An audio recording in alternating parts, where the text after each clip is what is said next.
75 വർഷത്തിന്റെ നിറവിലാണ് തൃശൂർ പൂങ്കുന്നത്തുള്ള ജ്ഞാനോദയം ഗ്രന്ഥശാല. പല ഗ്രന്ഥശാലകളും ഓർമ്മ മാത്രമായപ്പോൾ ഇന്നും പഴയതിനേക്കാൾ പ്രൗഢിയിൽ നിലകൊള്ളുകയാണ് ജ്ഞാനോദയം. തൊഴിലാളികൾക്ക് വേണ്ടി നിർമ്മിച്ച വായനശാല ചരിത്രത്തിന്റെ ഭാഗം കൂടിയാണ്.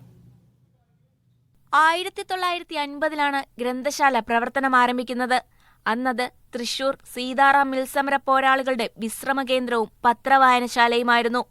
പിന്നീടത് തൃശൂരിലെ തന്നെ അറിയപ്പെടുന്ന ഗ്രന്ഥശാലയായി. ഗ്രന്ഥശാലയുടെ പേരിൽ ആരംഭിച്ച കാൽപന്ത് മത്സരം ജ്ഞാനോദയത്തെ തൃശൂരിന്റെ അതിരുകൾക്കപ്പുറം പ്രശസ്തമാക്കി. ജ്ഞാനോദയം ഫുട്ബോൾ ട്രോഫി വന്നു. ആ സമയത്ത് ലൈബ്രറി എന്നുള്ളതിനായിട്ടും കൂടുതൽ ഇങ്ങനത്തെ സാമൂഹിക പ്രശ്നങ്ങളിൽ ഇടപെടുന്ന ഒരു സംഭവമായിരുന്നു. ജ്ഞാനോദയം ട്രോഫി ഭയങ്കര ഫേമസ് ആയിരുന്നു. സെവൻസിന്റെ ഭയങ്കര ഫേമസ് ട്രോഫി ആയിരുന്നു. പൂങ്കുന്നം ജംഗ്ഷനിലെ കെട്ടിടത്തിൽ ഗ്രന്ഥശാല പ്രവർത്തനയോഗ്യമല്ലാതായി. മുനിസിപ്പാലിറ്റിയിൽ നിന്നും സൗജന്യമായി ലഭിച്ച സ്ഥലത്ത് പുതിയ കെട്ടിടം പണിതു. പക്ഷേ ആ മാറ്റത്തിൽ പല വിലപ്പെട്ട രേഖകളും പുസ്തകങ്ങളും ലൈബ്രറിക്ക് നഷ്ടമായി. വായനശാല അപ്സ്റ്റേഴ്സിലായിരുന്നു. അപ്പോൾ അതിന് മുകളിലേക്ക് കയറി പോകാനുള്ള ബലക്ഷയം ഉണ്ടായിരുന്നു. പിന്നെ സ്ഥല പരിമിതി ഉണ്ടായിരുന്നു. അപ്പോൾ എല്ലാ ആളുകൾക്കും അതിൻ്റെ മുകളിലേക്ക് കയറി പോകാൻ നല്ല ബുദ്ധിമുട്ടായിരുന്നു. ധാരാളം സ്ത്രീകളും കുട്ടികളൊക്കെ വന്നിരുന്നു. പക്ഷെ എന്നാലും വളരെ സൗകര്യം കുറവായിരുന്നു.